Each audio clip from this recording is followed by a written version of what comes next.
फिलिप्पियों अध्याय 2 मसीह के समान सेवक मन पौलुस कहेगा। अगर पहली कविता में 4 बार और वह मसीह के सेवकों फिलिप्पियों, पौलुस, तीमुथियुस और इपफ्रदीतुस के 5 उदाहरण देगा और इस पहली आयत में सांत्वना क्या है। लेकिन शुरू करने से पहले आइए हम यह सुनिश्चित करें कि हम बचाए गए हैं। आग की अनंत झील से बचने के लिए यह सुनिश्चित करने से अधिक महत्वपूर्ण कुछ भी नहीं है कि आप बचाए गए हैं। हमें विश्वास करना होगा कि कैसे मसीह हमारे पापों के लिए शास्त्रों के अनुसार मर गया और उसे दफनाया गया और शास्त्रों के अनुसार वह तीसरे दिन फिर से जीवित हो गया।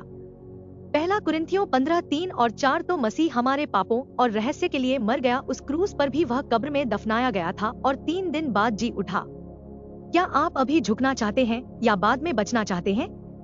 हमें अपने हृदय में विश्वास करना चाहिए कि परमेश्वर के पुत्र ने क्या किया है, क्योंकि यह परमेश्वर की इच्छा है कि तुम बचो, जो चाहता है कि सभी मनुष्य बच जाएं और सत्य के ज्ञान तक पहुँचें।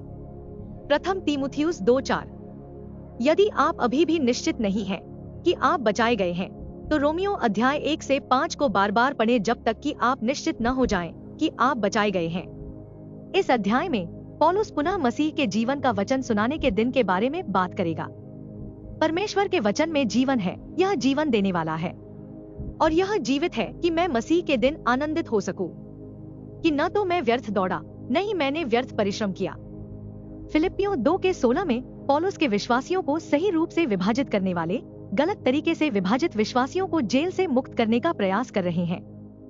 वे तो यह भी नहीं जानते कि वे इसमें हैं। तो आइए हम अपनी बाइबल पर एक त्वरित नजर डालें, जिसे सरलीकृत किया गया है क्योंकि अब तक की सबसे महान प्रेम कहानी इसमें है। तो यहाँ बाइबल प्रस्तुत है।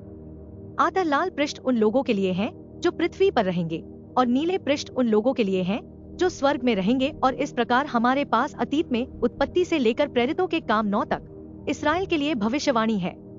इस प्रकार बाइबल की पुस्तकों के क्रम की पुस्तक एक समयरेखा बनाती है। और अब हमारे पास रोमियो की ओर से फिलेमोन की ओर से पत्र है, जो मसीह की देह के लिए रहस्य है, जो स्वर्ग में वास करेगा।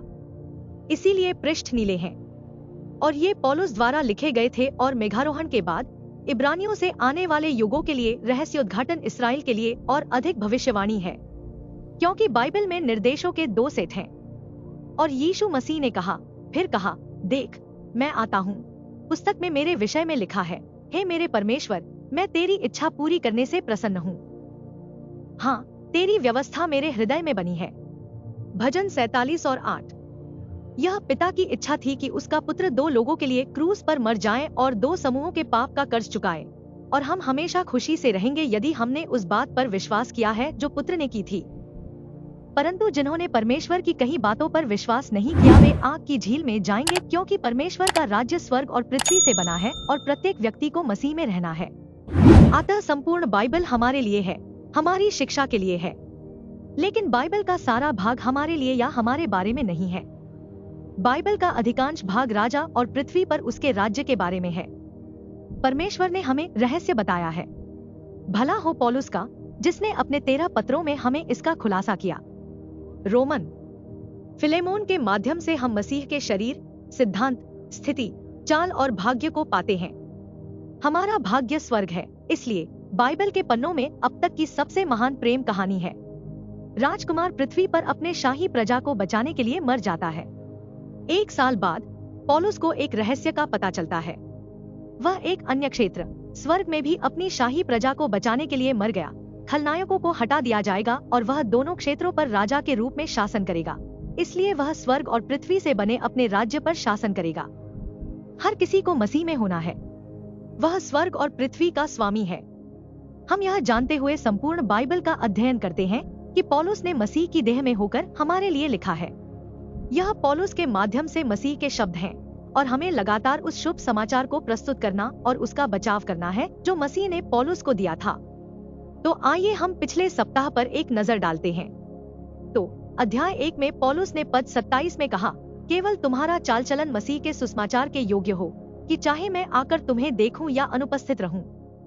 उसने फिलिप्पियों से कहा, मैं तुम्हारे कामों के बारे में सुनूंगा कि तुम एक आत्मा और एक मन होकर स्थिर रहते हो और सुसमाचार के विश्वास के लिए मिलकर परिश्रम करते रहते हो और किसी बात में अपने विरोधियों से नहीं डरते, जो उनके लिए विनाश का स्पष्ट चिन्ह है, परंतु तुम्हारे लिए उद्धार का और परमेश्वर का आता विरोधी वे लोग हैं जो पॉलिन सिद्धांत के विरोधी हैं, और यह उद्धार शत्रु की डराने वाली युक्तियों से उद्धार है, क्योंकि पौलुस चाहता है कि वे जहां हैं वहीं रहें तथा उस रहस्य को समझें और उस पर विश्वास करें जो छिपा हुआ है। परमेश्वर बच गया है। यहूदी और गैर यहूदी मसीह की एक देह में, अनुग्रह के वितरण के दौरान मसीह की एक देह में, और हम स्वर्गीय स्थानों में रहेंगे। तो आइए हम आरंभ करें और संभावनाओं को देखें। अतः यदि मसीह में तुम्हें कुछ शांति और प्रेम से ढांस और आत्मा की सहभागिता और दया की कुछ भावनाएं मिलती हैं जो मेरे आनंद को पूर्ण कर देती हैं, तो एक मन रहो और एक ही प्रेम और एक ही मनसा रखो। तो फिर सांत्वना क्या है? यह हमारा परमानंद है, यह हमारी सांत्वना है। हम आभारी हैं। यह कष्ट या संकट हमारे लिए नहीं है। पौलुस लगातार एकता को प्रोत्साहित कर रहा है और हम अविश्वसनीय रूप से धन्य हैं। मसीह के शरीर में गर्व, ईर्ष्या या आत्म प्रशंसा के लिए कोई जगह नहीं है, क्योंकि परमेश्वर की सेवा एक सामूहिक प्रयास है। हम एक दूसरे से प्रेम करते हैं और एक दूसरे का आदर करते हैं, यह जानते हुए कि हम सब में उसकी आत्मा है। इसलिए आप जानते हैं, हम लगभग कुछ भी सहन कर सकते हैं, यह जानते हुए कि हमें स्वर्गारोहित किया जाएगा। अपनी इच्छा पूरी करें। ठीक है, मैं ठीक हूँ। झगड़े या अहंकार से प्रेरित होकर कोई काम न करें, परंतु दीनता से एक दूसरे को अपने से अच्छा समझो। अतः अब पौलुस कहता है कि हमें अपने से अधिक दूसरों से प्रेम करना चाहिए। हर एक अपनी ही हित की नहीं, वरन दूसरों की हित की भी चिंता करे। इसलिए अन्य लोगों की सेवकाइयों की सहायता करें। अतः बहुत जल्द ही यहाँ पौलुस प्रभु यीशु मसीह की महिमा करने जा रहा है। मैं यह कहना चाहता हूँ कि केनोसिस एक गलत सिद्धांत है, जिसके अनुसार मसीह ने अपने अवतार के समय अपने देवत्व को त्याग दिया था। उसने अपनी महिमा त्याग दी, अपनी ईश्वरत्व नहीं। वह एक क्षण के लिए भी परमेश्वर नहीं था।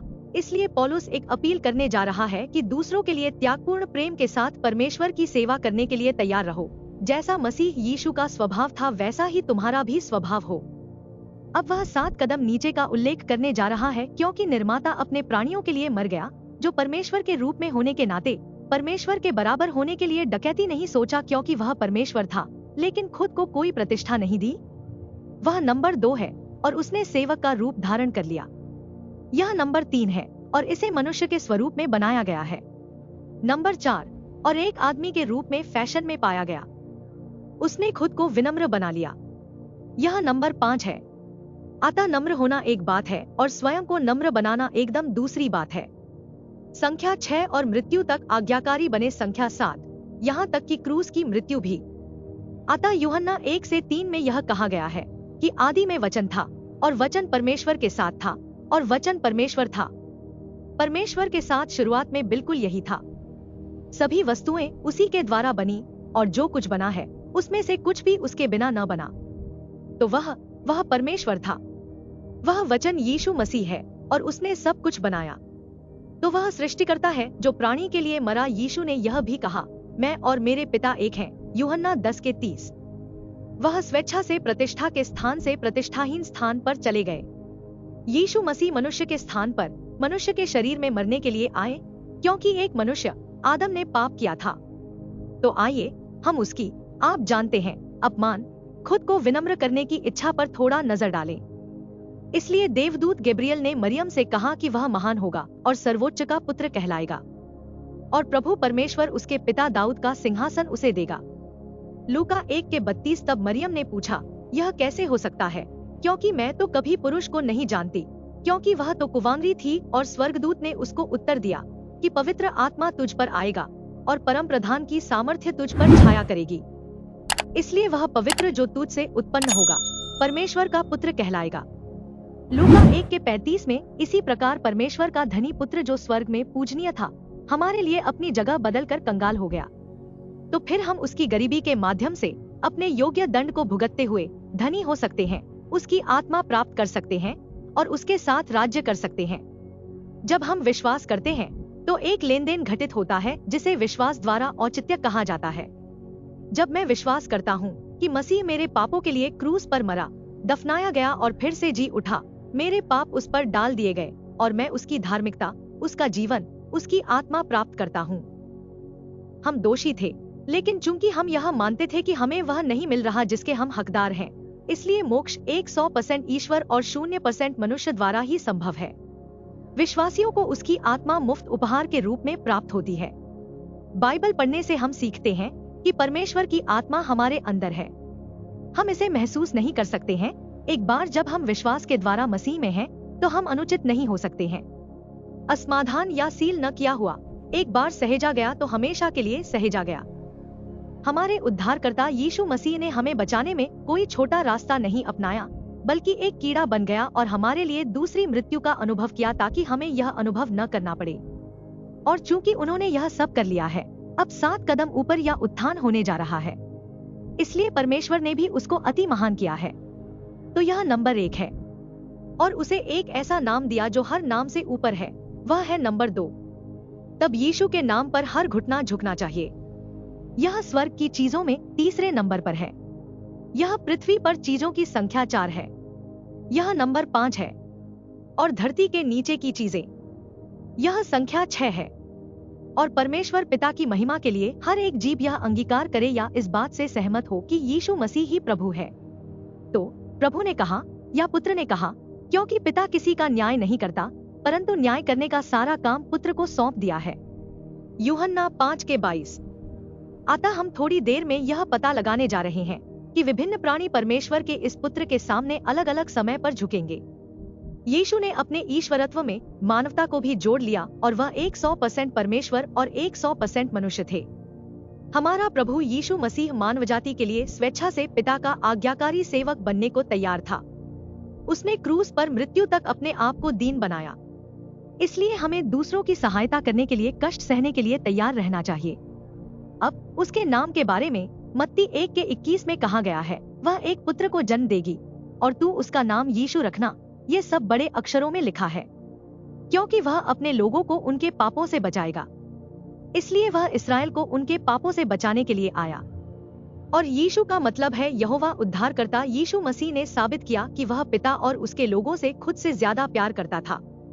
मसीह ने पिता की मुक्ति योजना पर भरोसा किया। यीशु मसीह का क्रूस समस्त इतिहास का केंद्र बिंदु है। उनकी कहानी पर हम सब निर्भर हैं। सब कुछ इस बात पर निर्भर करता है कि परमेश्वर के पुत्र ने कलवरी पर क्या किया। एक साहसी निस्वार्थ कार्य से उसने सभी पापों का प्रायश्चित किया और 2 लोकों में विश्वासियों के 2 समूहों को बचाया। हमारे लिए जो कुछ पुत्र ने किया उसके बारे में सोचना या उसकी प्रशंसा करना असंभव है। और पिता पौलुस ने कहा, उसने अपने निज पुत्र को भी न छोड़ा, परंतु उसे हम सब के लिए दे दिया। हम कैसे करें? वह उसके साथ हमें सब कुछ क्यों करना देगा? रोमियो 8:32।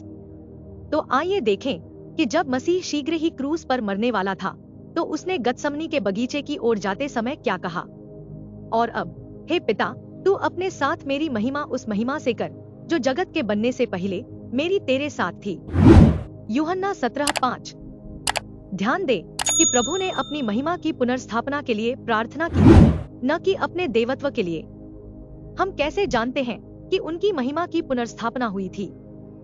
पौलुस यीशु की महिमा से अंधा हो गया था, इसलिए जब प्रेरितों के काम 9 में पौलुस बचाया गया, तो यीशु मसीह उसके सामने प्रकट हुआ और पौलुस दमिश्क के रास्ते पर 3 दिनों के लिए अंधा हो गया और एक दिन मसीह हमें स्वर्गारोहित करने के लिए फिर से प्रकट होगा। अब पतरस ने भी ऐसी ही बात कही है कि यीशु कौन था।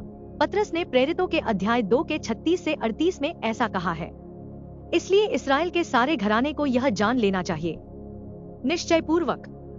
अतः वह इस्राएल के घराने से बात कर रहा है, मसीह के शरीर से नहीं, जिसे परमेश्वर ने उसी यीशु को जिसे तुमने क्रूस पर चढ़ाया था, प्रभु और मसीह दोनों बनाया है। अतः प्रभु न्यायी है और मसीह अभिषिक्त मसीहा है। यह सुनकर उनके मन में चुभन हुई और उन्होंने पतरस और शेष प्रेरितों से पूछा, हे भाइयों, तुम उन 11 मनुष्यों को जानते हो, तो हम क्या करें? तुम्हें पता है हमने अपने ही मसीहा को मार डाला है। तब पतरस ने उनसे कहा, मन फिराओ और तुम में से हर एक अपने पापों की क्षमा के लिए यीशु मसीह के नाम से बपतिस्मा ले, क्षमा, और तुम पवित्र आत्मा का उपहार प्राप्त करोगे। तो ये थे प्रेरितों के काम 2:36 से 38 तक। क्योंकि पतरस मसीह की देह से बात नहीं कर रहा था, उसने कहा, हे यहूदियों, हे यरूशलेम में रहने वालों, प्रेरितों के काम 2:14 में, हे इस्राएल के लोगों, प्रेरितों के काम 2:22, हे इस्राएल के लोगों, प्रेरितों के काम 3:12, वह मसीह की देह से बात नहीं कर रहा था, परंतु पौलुस ने कहा कि हम भी जो बहुत हैं, मसीह में एक देह हैं और एक दूसरे के अंग हैं। रोमियो 12 अध्याय 5। प्रेरितों के 9वें अध्याय में पौलुस के बचाए जाने से पहले बाइबल में इस रहस्य की खोज नहीं की जा सकती थी, क्योंकि उसने तब तक इसे लिखा नहीं था। प्रेरितों के काम 15, गलातियों 2 में यरूशलेम परिषद के बाद, जहां इसका उल्लेख किया गया है, एकमात्र वैध सुसमाचार पौलुस का था। यह आज एकमात्र मान्य सुसमाचार है। इसलिए आइए हम बड़े समय रेखा पर एक नजर डालें, क्योंकि पौलुस ने फिलिप्पियों में 3 बार मसीह के दिन का उल्लेख किया है और हमने कहा कि यह 3 घटनाएं हैं। मेघारोहण नंबर 1, मसीह का न्याय आसन नंबर 2 और पिता के समक्ष प्रस्तुति नंबर 3। तो आइए हम उन चीजों पर फिर से नजर डालें। तो यहाँ परमानंद है। देखो, मैं तुम्हें एक रहस्य बताता हूँ। हम सब सो नहीं जाएंगे, बल्कि हम सब एक क्षण में, पलक झपकते ही, अंतिम तुरही बजते ही बदल जाएंगे, क्योंकि तुरही बजेगी और मुर्दे जी उठेंगे। इसका अर्थ है स्वर्गारोहण, कब्रों से पुनर्जीवित होकर अविनाशी रूप में उठाया जाना, और हम बदल जाएंगे। अतः हम उन महिमामय शरीरों में बदल जाएंगे, और जो मृतक हमसे पहले मर गए थे वे भी महिमामय शरीरों में होंगे। वे अविनाशी रूप में उठाए जाएंगे। इसलिए हम देखते हैं कि मसीह का स्वर्गारोहण और हमारा न्याय आसन विशेष रूप से प्रेरित पौलुस के पत्रों में पाया जाता है। लोग और स्वर्गदूत अलग अलग समय पर यीशु मसीह के सामने झुकेंगे। यीशु मसीह सृष्टिकर्ता यहोवा परमेश्वर है। हम यह देखेंगे। अतः दूसरे कुरिन्थियों में पौलुस ने कहा, यह जानते हुए कि जिसने प्रभु यीशु मसीह को जिलाया, वही हमें भी यीशु में जिलाएगा और तुम्हारे साथ उपस्थित करेगा। दूसरा कुरिन्थियों 4 के 14, जब हमें मसीह के न्याय आसन के सामने प्रस्तुत किया जाता है, तो यीशु कहते हैं, हे पिता, वे यहाँ हैं। जब वह हमें पिता के सामने प्रस्तुत करता है, तो आइए हम झुकने पर एक नजर डालें। तो यशायाह, परमेश्वर ने यशायाह के माध्यम से लिखा, मेरी ओर देखो और पृथ्वी के दूर दूर के सब लोगों तुम उद्धार पाओ, क्योंकि मैं ही परमेश्वर हूँ और किसी दूसरे की मैंने अपनी शपथ नहीं खाई है। मेरे मुख से धर्म के अनुसार यह वचन निकला है और वह फिर न लौटेगा। प्रत्येक घुटना मेरे सामने झुकेगा, प्रत्येक जीभ मेरी शपथ खाएगी। निश्चय कोई कहेगा कि यहोवा में मेरे पास धर्म और सामर्थ्य है, यहाँ तक कि लोग उसके पास आएंगे और जो उससे क्रोधित है वे सब लज्जित होंगे। उसके सब शत्रु लज्जित होंगे। इस्राएल का सारा वंश यहोवा के द्वारा धर्मी ठहरेगा और महिमा पाएगा। यशायाह 45 अध्याय 22 से 25 तक। अतः पौलुस वास्तव में यशायाह 45 के 23 आयत को उद्धृत करता है। यहाँ वह कहता है, क्योंकि हम सब मसीह के न्याय आसन के सामने खड़े होंगे। क्योंकि लिखा है, मेरे जीवन की शपथ, प्रभु कहता है, प्रत्येक घुटना मेरे सामने झुकेगा और हर एक जीभ परमेश्वर को अंगीकार करेगी। तो फिर हम में से हर एक को परमेश्वर को अपना अपना लेखा देना होगा। इसलिए हम वह मसीह के न्याय आसन पर स्वर्गारोहण के बाद झुकेंगे और वह विश्वास करने वाला इस्राएल दूसरे आगमन पर झुकेगा, क्योंकि यीशु ने अक्सर सब्त के दिन चंगा किया था और इसलिए वे पुनर्जीवित होंगे। यह 1000 साल के राज्य में उनके पुनरुत्थान की एक तस्वीर थी। तो नुकसान कब झुकेगा? वे महान श्वेत सिंहासन के न्याय के समक्ष झुकेंगे और खोए हुए स्वर्गदूत भी झुकेंगे और हर प्राणी। ठीक है, यहाँ पिता और पुत्र की महिमा का एक और उदाहरण है। और हर प्राणी जो स्वर्ग में और पृथ्वी पर और पृथ्वी के नीचे है और जो समुद्र में है और जो कुछ उनमें है, मैंने यह कहते हुए सुना कि जो सिंहासन पर बैठा है और मेमने को युगानुयुग धन्य आशीर्वाद और आदर और महिमा और शक्ति मिले। प्रकाशित वाक्य 5 के 13। तो यह वह समय है जब मेमना 7 साल के क्लेश को शुरू करने के लिए, परमेश्वर के क्रोध को भेजने के लिए पुस्तक को खोलने के योग्य है। तो यह एक और दिलचस्प समय है। लेकिन जैसा कि मैंने कहा, महान श्वेत सिंहासन के न्याय के समय खोए हुए मनुष्य और स्वर्गदूत दोनों ही झुकेंगे। इसलिए शैतान चाहता था कि परमेश्वर का पुत्र उसके सामने झुके, लेकिन वह पुत्र के सामने झुकेगा। आइए इस अध्याय को समाप्त करें। इसलिए हे मेरे प्यारो, तुम सदैव मेरी आज्ञा मानते आए हो, न केवल मेरे साथ रहते हुए पर अब विशेष करके मेरी अनुपस्थिति में भी। भय के साथ अपने उद्धार का कार्य पूरा करो और हमारा अपना उद्धार परमेश्वर की सेवा करना है। हम खोई हुई आत्माओं और गलत विभाजकों की अज्ञानता के लिए डरते और कांपते हैं। हम एक टीम के रूप में एकजुट होकर काम कर रहे हैं, क्योंकि यह परमेश्वर ही है जो आप दोनों में इच्छा शक्ति का कार्य कर रहा है। तो इसका मतलब है कि हम में सेवा करने और उसकी अच्छी इच्छा के अनुसार कार्य करने की इच्छा उत्पन्न करना हमें प्रेरित या सशक्त बनाना, ताकि हम वह कर सकें जो वह चाहता है, उसकी इच्छा है। एक बार जब हम जान जाते हैं कि मसीह विश्वासियों के माध्यम से स्वयं को प्रकट कर रहे हैं, तो सब काम बिना कुड़कुड़ाए और बिना विवाद के किया करो कि तुम निर्दोष और भोले होकर बिना डांट फटकार के टेढ़े और हठीले लोगों के बीच में परमेश्वर के पुत्र बने रहो, जिनके बीच में तुम जीवन का वचन लिए हुए जगत में जलते दीपकों की नाई चमकते हो। कि मैं मसीह के दिन आनंदित हूँ कि न तो मैं व्यर्थ दौड़ता रहा, न मेरा परिश्रम व्यर्थ हुआ। इसलिए सब काम बिना शिकायत या विवाद के किया करो। हमारा आचरण मसीह के सुसमाचार से सुशोभित होना चाहिए और हमें परमेश्वर के समक्ष निर्दोष और मनुष्य के प्रति हानिरहित होना चाहिए। सच्चा प्रेम सुसमाचार और रहस्य को साझा करना है। पौलुस के सुसमाचार और सही बाइबल को, जो कि किंग जेम्स बाइबल है या रहस्य है, अपने पास मत रखो। वे रोमन साम्राज्य में पापियों से घिरे हुए थे और चीजें ज्यादा नहीं बदली हैं, और इसलिए हमें रोशनी की तरह चमकना है और हमें अंधेरे में एक मोमबत्ती की तरह चमकना है। मसीह का दिन हमारा पुरस्कार है जब उन्हें वितरित किया जाता है, जो स्वर्ग में हमारी नौकरियां हैं। आइए हम दूसरों की जरूरतों, उनके उद्धार और बाइबल की समझ के बारे में सोचें। पौलुस हमारे साथ आनंदित होना चाहता है कि उसकी दौड़ और कार्य व्यर्थ नहीं गया। मसीह के न्याय आसन पर जय हो। और यदि मैं तुम्हारे विश्वास के बलिदान और सेवा पर अर्पित हूँ, तो मैं तुम सब के साथ आनंदित और प्रसन्न हूँ। पौलुस ने 2:17 में कहा, इसी कारण तुम भी आनंदित हो और मेरे साथ आनंद करो। अगर मैं तुम्हारे लिए शहीद हो जाऊं तो यह मेरी खुशी है। मेरे लिए आनंद करो, और मुझे प्रभु में आशा है कि मैं तीमुथियुस को तुम्हारे पास शीघ्र भेजूंगा, ताकि तुम्हारी दशा जानकर मुझे भी शांति मिले। क्योंकि मेरे पास आपके जैसी सोच वाला कोई आदमी नहीं है जो स्वाभाविक रूप से आपकी स्थिति की परवाह करेगा, क्योंकि सब अपने स्वार्थ की खोज में रहते हैं, न कि यीशु मसीह की। परंतु तुम उसका प्रमाण जानते हो कि जैसा पुत्र पिता के साथ करता है, वैसा ही उसने सुसमाचार के फैलाने में मेरे साथ सेवा की है। इसलिए मैं आशा करता हूँ कि उसे शीघ्र ही भेजूंगा। ठीक है, तो चलिए जो मैंने कहा उसे समाप्त करते हैं। पौलुस की तरह तीमुथियुस को भी दूसरों की परवाह थी, अपनी नहीं। पौलुस रोमी न्याय व्यवस्था या नीरो पर नहीं, बल्कि प्रभु पर भरोसा करता है। राज्य लोगों की एक स्थिति या परिस्थिति है। कई लोगों को घमंड के कारण समस्याएं थी, लेकिन पौलुस उनके झगड़े को सुलझाने और खुशी बहाल करने में मदद के लिए तीमुथियुस पर भरोसा कर सकता था। दूसरों की कीमत पर स्वयं का प्रचार न करें। जब आत्माएं नरक जा रही हैं, तो हम पृथ्वी के आकार के बारे में बहस नहीं करने जा रहे हैं। यदि तीमुथियुस कहता है कि वे सुसमाचार के लिए मिलकर प्रयास कर रहे हैं, तो पौलुस को बहुत सांत्वना मिलेगी।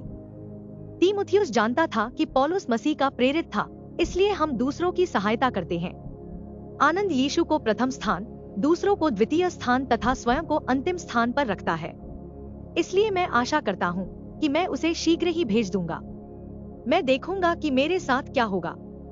पौलुस नीरो, सीनेट और अन्य लोगों के सामने मसीह की बड़ाई करना चाहता था, और उसे यह जानना था कि उसकी सुनवाई कैसे होगी।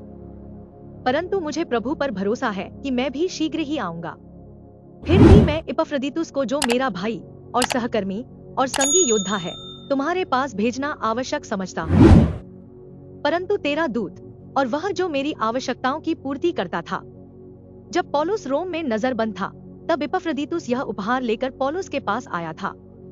परंतु जब वह बीमार हुआ, तो पौलुस ने इपफ्रदीतुस के विषय में 5 अद्भुत बातें कहीं, क्योंकि वह तुम सब के लिए लालायित था और बहुत उदास रहता था, क्योंकि तुमने सुना था कि वह बीमार है। फिलिप्पी में यह समाचार पहुंच गया कि इपफ्रदीतुस के बीमार होने के कारण उसके आने में देरी हुई है। इस कारण वह बहुत दुखी हुआ। ठीक है, इपफ्रदीतुस को यह सुनकर दुख हुआ कि वह बीमार है, और वे उसके लिए चिंतित हो गए, क्योंकि वह सचमुच इतना बीमार था कि मरने वाला था। परंतु परमेश्वर ने उस पर दया की, और केवल उस पर ही नहीं, परंतु मुझ पर भी, इसलिए कि मुझे और अधिक शोक न हो। मैंने उसे इसलिए भेजा कि जब तुम उसे फिर देखो तो आनंदित हो जाओ और मेरा शोक कम हो जाए। इसलिए तुम प्रभु में उससे बहुत आनंद के साथ भेंट करो और ऐसों का आदर करो, क्योंकि वह मसीह के काम के लिए अपने प्राणों की परवाह न करते हुए मरने के निकट था, मेरे प्रति आपकी सेवा की कमी को पूरा करने के लिए। इस प्रकार दूसरा अध्याय समाप्त हुआ। इसलिए प्रेरित पौलुस को इस बात का दुख था कि उसका साथी सैनिक बीमार था, और यदि वह मर जाता तो यह दुख की बात होती। दुख के ऊपर प्रेरित पौलुस स्वयं को चंगा नहीं कर सका। उसे आंखों में परेशानी थी। इपफ्रदीतुस, तिमोथी या त्रोफिमुस के आध्यात्मिक वरदानों का प्रदर्शन अंतिम बार 1861 के लगभग 28वें अंक में किया गया था। इस पत्र में 63 के बारे में लिखा गया है। वे अभी प्रभावी नहीं हैं, लेकिन मेघारोहण के बाद वे प्रभावी हो जाएंगे, इसलिए मसीह विरोधी और झूठे भविष्यद्वक्ता कुछ चिन्ह दिखाएंगे। इपफ्रदीतुस ने लंबी यात्रा करके उनके स्थान पर सेवा की थी। सच्चे सेवक कम हैं और कई लोग सेवकाई में मदद करने के लिए बहुत व्यस्त हैं। तो आइए कुछ और छोटी छोटी बातों के साथ समाप्त करें। किंग जेम्स बाइबल की श्रेष्ठता सिद्ध करना सरल है। किंग जेम्स बाइबल प्रभु यीशु मसीह को पृथ्वी पर किसी भी अन्य बाइबल से अधिक ऊंचा स्थान देती है। किंग जेम्स बाइबल अंग्रेजी में परमेश्वर का वचन है। सभी आधुनिक बाइबलें शैतान की नकल हैं। पौलुस मसीह के न्याय आसन पर मसीह की देह पर गर्व करना चाहता है। सच्चा आनंद पारिवारिक व्यवसाय में पुत्रों के रूप में परमेश्वर के साथ मिलकर काम करने में है, क्योंकि हम में से न तो कोई अपने लिए जीता है और न कोई अपने लिए मरता है। हम अपने भाई के रखवाले हैं। रोमियो 14:7 इसराइल परमेश्वर के चुने हुए लोग हैं और मसीह की देह भी। इसलिए यीशु से प्रेम करने का तरीका यह है कि हम उस पर विश्वास करें जो उसने हमें प्रेरित पौलुस के माध्यम से बताया है। पौलुस ने कहा, ठीक है, पहले मुझे यह पढ़ने दो। हमारा भौतिक शरीर हमारे आंतरिक मनुष्यत्व के आधार पर कार्य करता है, इसलिए हमें परमेश्वर के वचन को अपने अंदर रखने और उसे सही रूप से विभाजित करने की आवश्यकता है। दूसरा तीमुथियुस 2:15 और यहाँ रोमियो 8:11 आयत में कहा गया है, परंतु यदि उसी का आत्मा जिसने यीशु को मरे हुओं में से जिलाया तुम में बसा हुआ है और वह सब विश्वासियों में बसा हुआ है, तो जिसने मसीह को मरे हुओं में से जिलाया वह तुम्हारी मरणहार देहों को भी अपने उस आत्मा के द्वारा जो तुम में बसा हुआ है जिलाएगा। इसलिए वह हमारे नश्वर शरीरों को सजीव करने जा रहा है जो हमें उसकी सेवा करने के लिए मिले हैं। इसलिए यहाँ कुछ पुस्तकें हैं जो आपकी मदद कर सकती हैं। ईश्वर का रहस्य रंगीन या काले और सफेद रंग में अमेज़न पर उपलब्ध है। हमारी पुस्तकें आपको सत्य के ज्ञान में तेजी लाने में मदद करती हैं। प्रथम तीमुथियुस 2:4, फिलिप्पियों, कुलुसियों, फिलेमोन, टिप्पणी और सही ढंग से विभाजित फिलिप्पियों अध्ययन मार्गदर्शिका दोनों फिलिप्पियों पर टिप्पणियां हैं। जैसा कि परमेश्वर ने कहा कि 50 पृष्ठों में बाइबल का बच्चों का अवलोकन है, जबकि गॉड सीक्रेट 100 पृष्ठों में बाइबल का अवलोकन है। कैसे बचा जाए, सरल बनाया जाए, यह पुस्तक हमारे खोए हुए प्रियजनों के लिए एक बेहतरीन क्रिसमस उपहार है। हमारी सभी पुस्तकें कई लोगों के पास हैं और हमारी कई पुस्तकों में ये ट्रैक भी हैं जिन्हें आप देख सकते हैं। इस पृष्ठ पर 3 हैं। दूसरों के साथ साझा करें और खोए हुए लोगों को बचाने में मदद करें। और इस पुस्तक में एक वर्ष में बाइबल को कैसे पढ़ा जाए, इसके लिए एक पठन कार्यक्रम दिया गया है।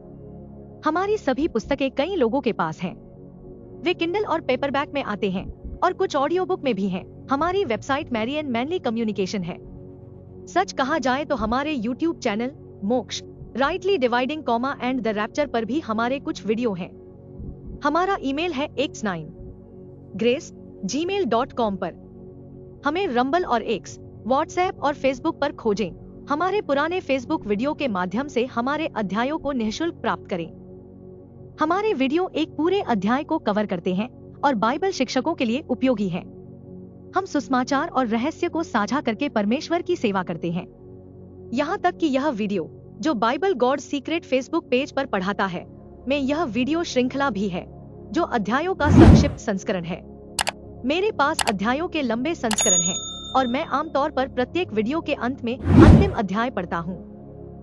कृपया लाइक करें, शेयर करें और सब्सक्राइब करें और देखने के लिए धन्यवाद।